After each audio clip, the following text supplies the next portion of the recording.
Leaving him was one of the hardest decisions I've ever made, a decision born from months of mental anguish and a creeping escalation of borderline physical abuse that left me questioning my worth, my sanity, and whether I even knew who I was anymore. It didn't happen all at once. It started slowly, almost imperceptibly. The little comments that seemed harmless at first, cloaked in humor, but over time began to sting. What were once whispers disguised as jokes at parties turned into outright cruelty, subtle jabs that escalated into public humiliation during family gatherings. And I let it happen. Not at once, but over time, as my self-esteem eroded, as his voice became the only one I heard. The shift was slow. I remember a Christmas party where everything began to change for me. We were surrounded by friends and family, laughter echoing through the house. It felt warm, like how the holidays should be, but then suddenly, everything shifted. Without warning, he kicked out my best friend. Why? Because he didn't like how close we were talking, how comfortable I was in my own skin for just a moment. The humiliation washed over me like a wave of ice water. The room went quiet, and I could feel everyone's eyes on me, waiting for me to respond, to stand up for myself. But I didn't. I couldn't. In that moment, he wanted everyone to know who held the power in our relationship, and I was too stunned, too broken, to contradict him.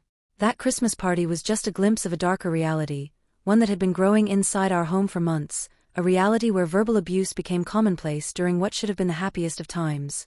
Family dinners turned into battlegrounds. He'd belittle me in front of our families, making comments that left me feeling small, embarrassed, worthless.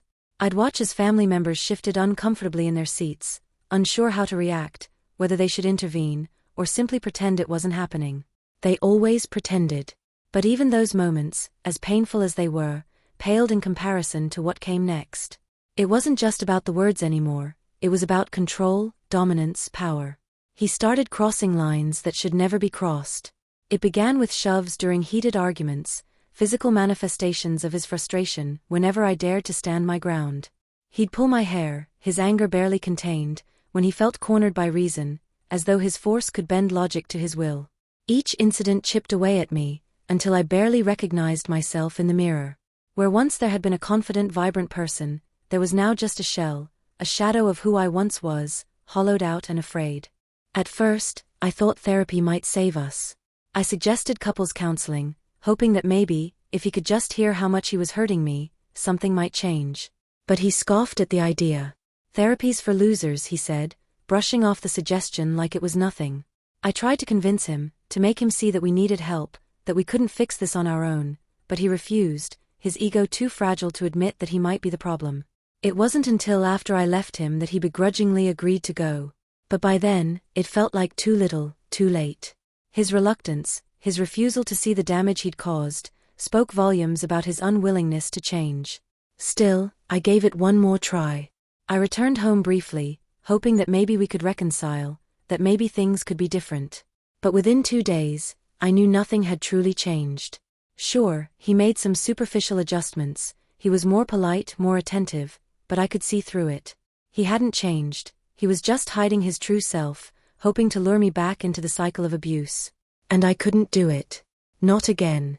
We attended 3 couples therapy sessions together, and each one felt like an exercise in futility. He played the victim, casting himself as the misunderstood partner, while refusing to take any accountability for the things he had done. He'd sit there, arms crossed, his face a mask of defensiveness, and every time the therapist tried to push him to acknowledge his actions, he'd deflect, redirecting the conversation back to how I had overreacted or misinterpreted his behavior. It was exhausting. I realized then that no amount of therapy could fix what was broken between us. He wasn't willing to change, and I couldn't continue living in a relationship where I was constantly gaslight into questioning my own reality.